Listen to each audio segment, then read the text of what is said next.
This is Castle and Dinas in Cornwall. Traditionally, folk believed it to be the royal seat of the mythical King Arthur. In reality, it's just one of over 4,000 hill forts built by Celtic peoples across the British Isles during the Iron Age. 3,300 of these are in Britain itself, and although the most impressive examples were made after 400 BC, they grew out of an earlier tradition of less imposing Bronze Age hilltop enclosures. For some reason, in the Celtic period from 800 BC onwards, these simple enclosures started to be repurposed as larger structures with obvious defensive military capabilities. What triggered this? Was it an invasion? Civil strife? Archaeologists have argued over their purpose and origin for as long as archaeology has existed. The clue, which may finally settle the debate, may lie not in the ground of the forts themselves, but in our very DNA, and the fact that British people were the first in the whole world to become mostly lactose tolerant, so they could drink milk as adults.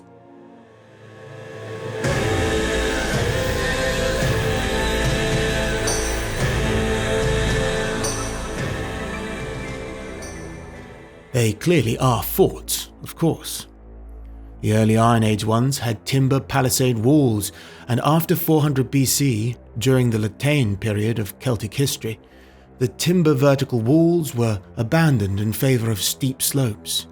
But in many cases, there is no evidence of any kind of conflict or violence at the forts.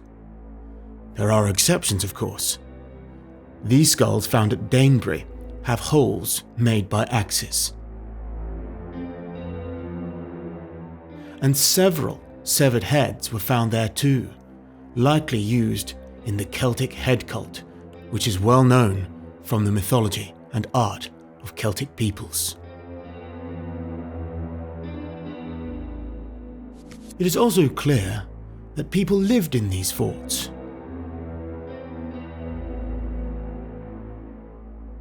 But they are not very conveniently located for human settlement, since they are far on top of hills, often away from water, which was important not only for people and animals, but also for trade. The rivers and seas were the highways of the era. This canoe from Shapwick in Somerset is dated to the Iron Age.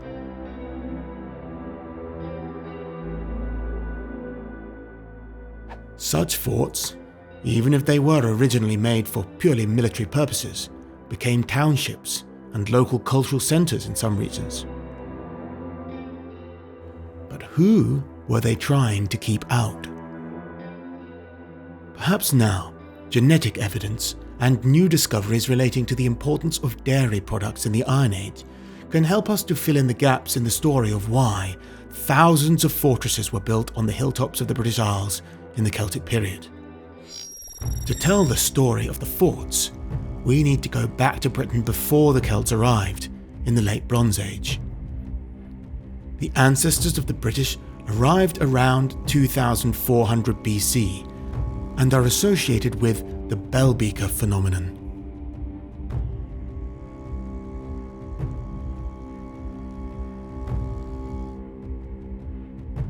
The beaker folk brought the first metalworking to the island and relied on a combination of arable farming of grain crops and pastoralism to produce dairy products. For over 1,000 years, they buried their most noble dead in round barrows, often on hilltops, which can still be admired today. Towards the end of the Bronze Age, around 1100 BC, they stopped making barrows. Genetic evidence published in 2021 reveals that at the same time, a trickle of migrants from France started to enter the island from the southeast, gradually increasing over a period of 200 years, finally marking the end of the Bronze Age in Britain. This coincided with the Hallstatt period of Celtic history on the continent, and shortly afterwards, we see Hallstatt-style art adopted by people in Britain, indicating that these migrants who brought Celtic material culture were the same ones who brought the Celtic languages to the British Isles, which would eventually become Welsh and Gaelic. The power and authority of the earlier Bronze Age elites had relied on their ability to accumulate wealth through the production, trade, and hoarding of bronze status items. Even small settlements were tied to larger social areas necessary for the exchange of bronze and the copper and tin needed to make it, and also matrimonial exchanges which secured intertribal relations. There was a custom of elites burying huge hoards of valuable bronze axe heads and other items.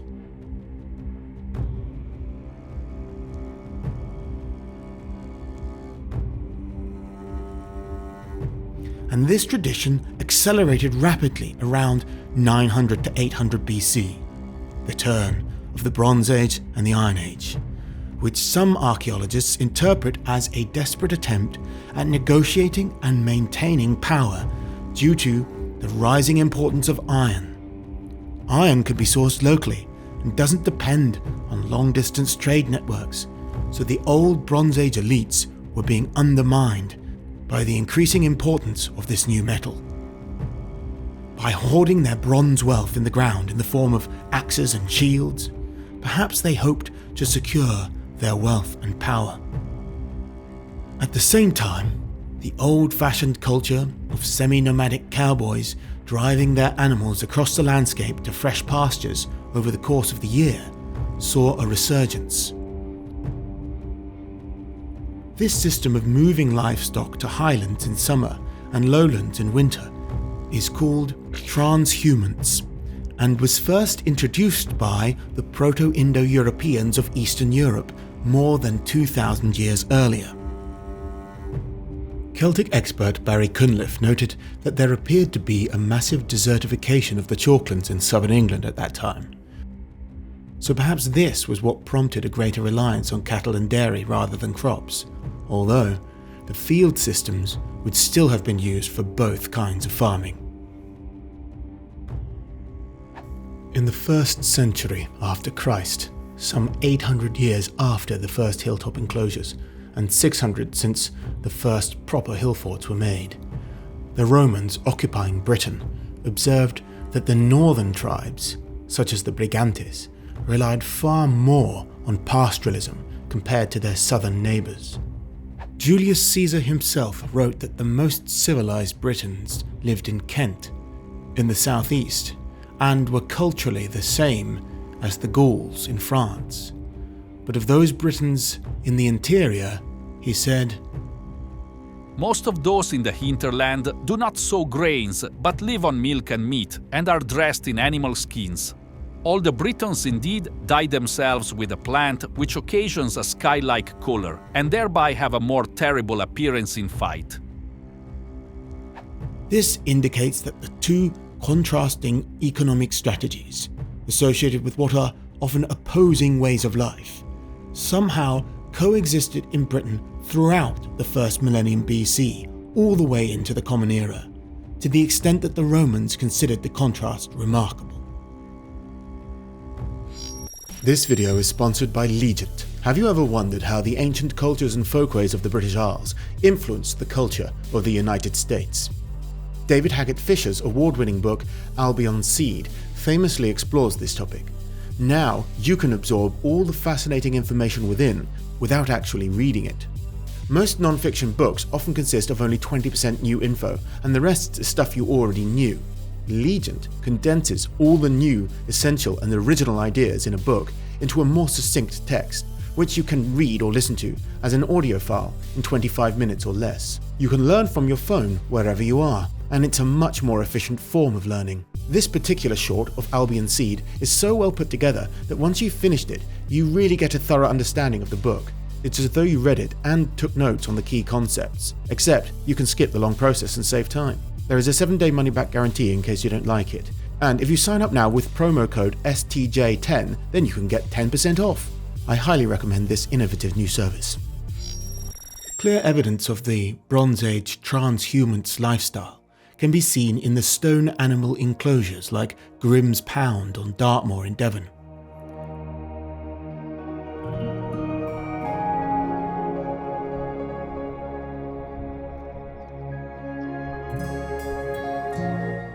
It contains the stone foundations of the seasonal accommodation the cowboys would have used each summer.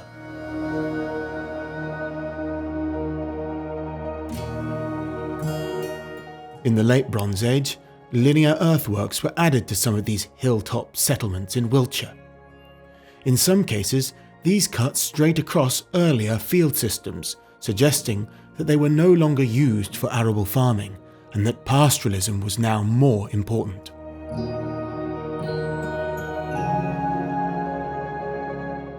In the early Iron Age, from around 800 BC, the pastoralists in South England began adding enclosures to the end of the earthworks.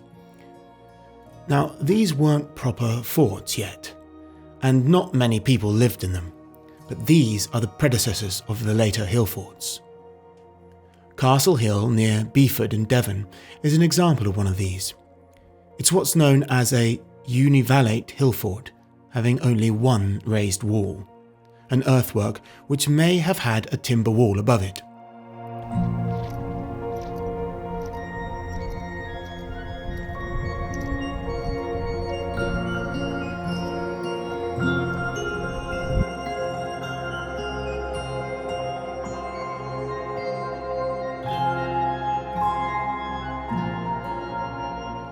At 220 by 110 metres, it cannot have housed a great many people, but its view over the river valley gives it strategic importance, and adjacent field systems and large areas of surrounding grassland would have been used for mixed arable and pastoral purposes. Real hill forts appear after 600 BC, by which I mean large, fortified hilltop enclosures surrounded by earthworks and sometimes palisades containing entire settlements of round houses and large grain stores, like those found at Danbury in Hampshire.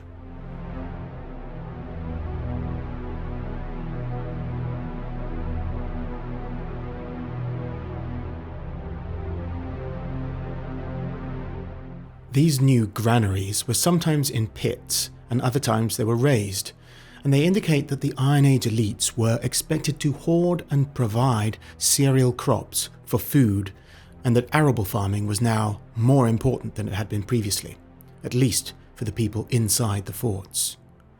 The granaries were inevitably significant for the cults of fertility gods and gods of the crops. One grain pit at Danbury contained a lump of meteorite that was placed inside. Perhaps the people believed it was a gift from the gods that could protect their grain stores. Some think these granaries mean that at this time, elite social relations were no longer defined by exchange of bronze and other gifts, but by communal feasting in grand halls in the forts. Being able to control a surplus of food was inevitably a mark of real power. But these new hill forts were built in places that had been strategically and culturally important to the Bronze Age pastoralists, sometimes at the end of old linear earthworks or over the top of the pastoralist enclosures. Danbury, for example, was constructed inside an earlier enclosure and at the end of a linear earthwork.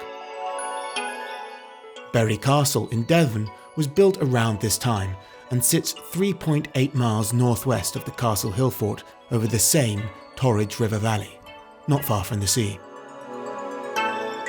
It is also close to an old Bronze Age burial ground with several barrows. Other times, the forts were placed at the junctions of highlands and valleys, which would be in the path of transhumance routes. Barbury Castle in Wiltshire was built right on top of a prehistoric ridgetop road called the Ridgeway. It would have blocked off a traditional path for driving livestock across the land, and there are other hill forts on the same road, which shows the fort people controlled movement over considerable distances.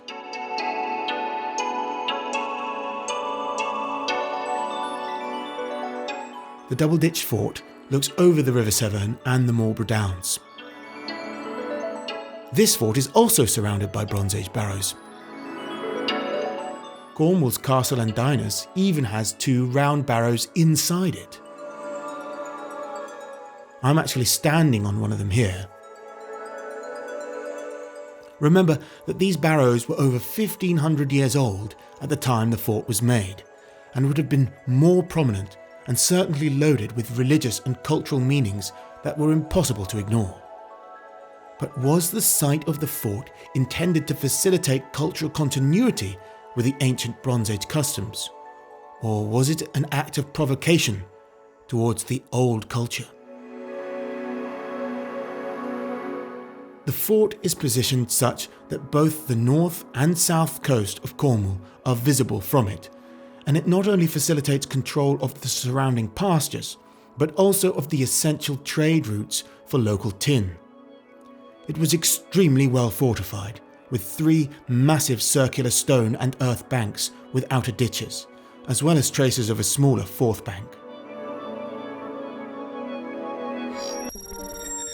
The forts represent a shift towards a more sedentary arable lifestyle, which would have reduced available grazing lands for pastoralists and also restricted movement through the landscape because former hilltop enclosures associated with transhumance were now occupied by Celtic agriculturalists.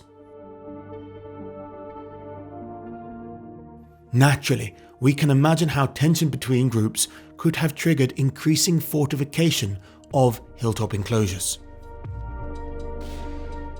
Cultures centred on pastoralist economies are often more violent, patriarchal, and aggressive. This is a natural consequence of the fact that a man's entire wealth is represented by his sheep and cattle, which are so portable that they literally have legs. Everything he owns and all his status can be driven away by rustlers in a single morning.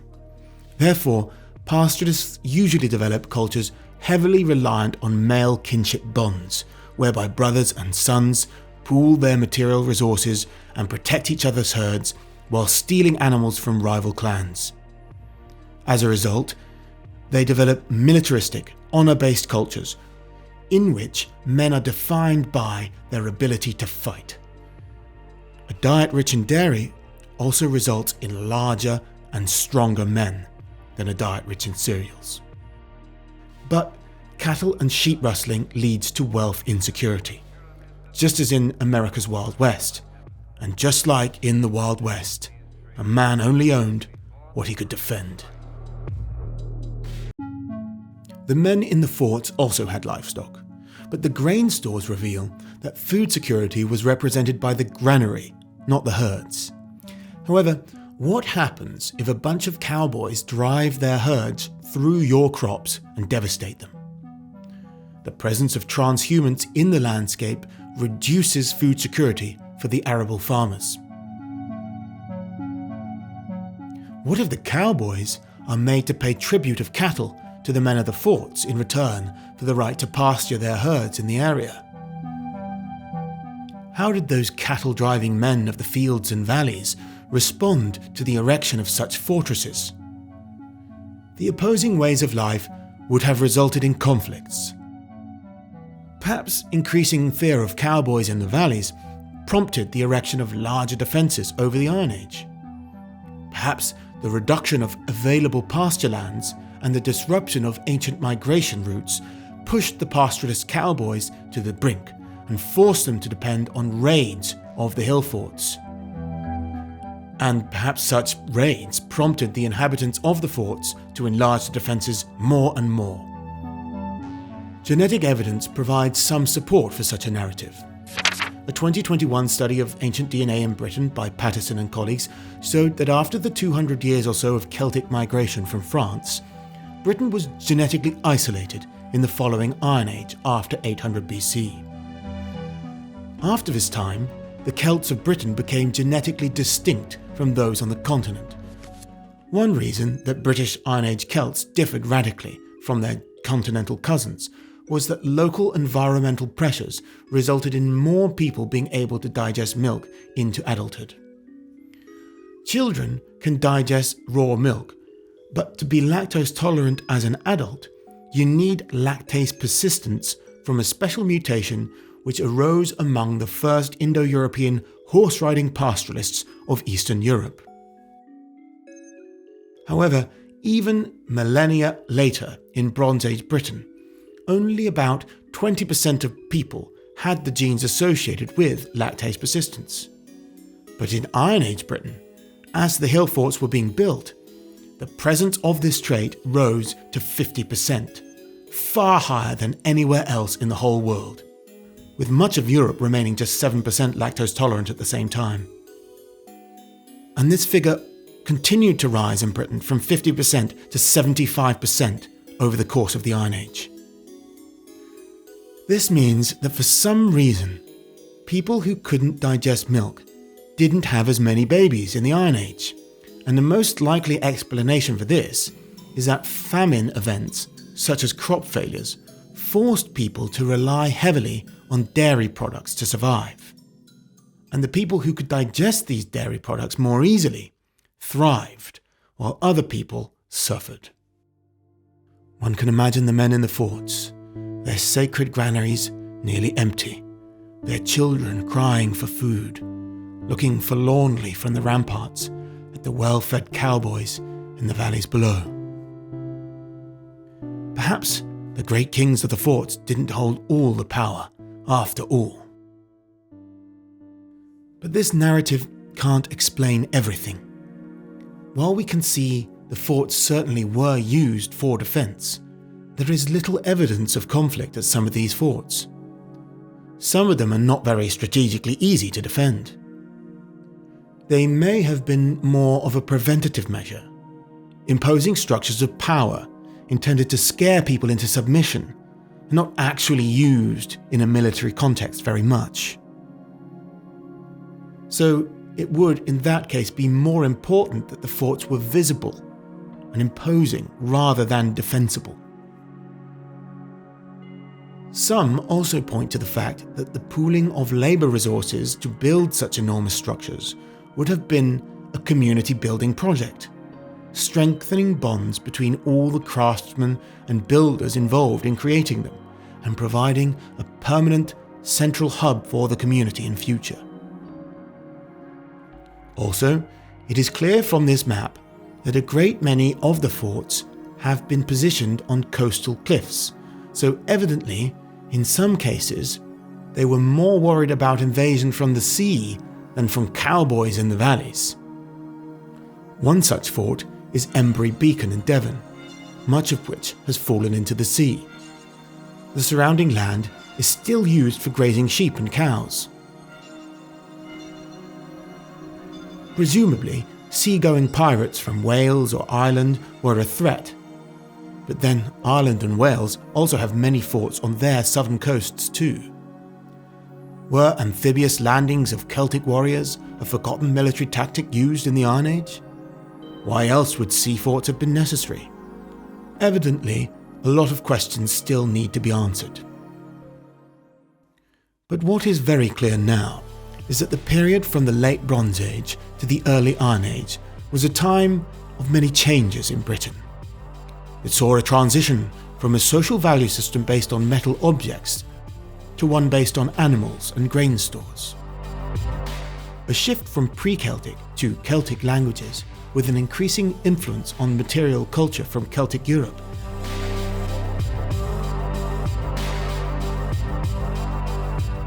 And some significant environmental factors, possibly catastrophic crop failures, caused people to become more dependent on dairy than ever before, such that it changed our genes forever.